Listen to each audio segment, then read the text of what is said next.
खुदावन सब नूं बरकत दे, खास कर इसराइल नूं उहदे वसीले पूरी दुनिया नूं।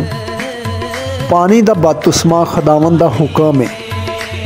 हुक्म मनना खुदावन दा इंसान वास्ते बहुत बहुत बरकतां दा बैस है, क्योंकि कई लोग आंदे ने कि पानी दा गोता है। नहीं, ये खुदावन दा हुक्म है कि बाप बेटे और पाक रूह दे नाम ते बपतिस्मा लवो और कोमा विच दवो।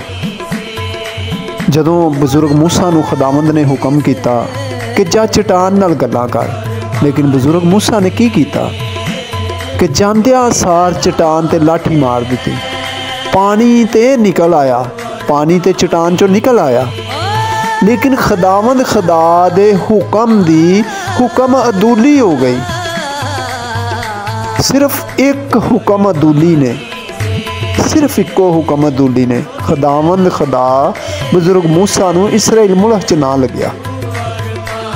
इस वास्ते असी जदों खुदावंद दी हुक्म अदूली करने आ कि असी आने आ कि बपतिस्मा एक गोता मिशन वालियां दा, ये फलानी मिशन वालियां दा, तो असी अपनी जिंदगी च बोल के गुनाह करने आ, क्योंकि खुदावंद ने हुक्म किया है, सानू हुक्म कर दिता खुदावंद ने कि तुसी बपतिस्मा लेना है। ज़रूरी है कि असी खुदावंद दी हुक्म अदूली ना करिए, बल्कि खुदावंद दा हुक्म मन्निए। और जदों असी हुक्म मन्नांगे इत्थे भी जिंदगी पावांगे और उत्थे भी लंबी उम्र पावांगे, उत्थे भी सानू जिंदगी मिलेगी और असी हमेशा खुदावंद दे नाल रवांगे। खुदावंद इसराइल नूं बरकत दे, उहदे वसीले पूरी दुनिया ने, और खास कर पाकिस्तान दे मसीहां ते रहम करे। आमीन।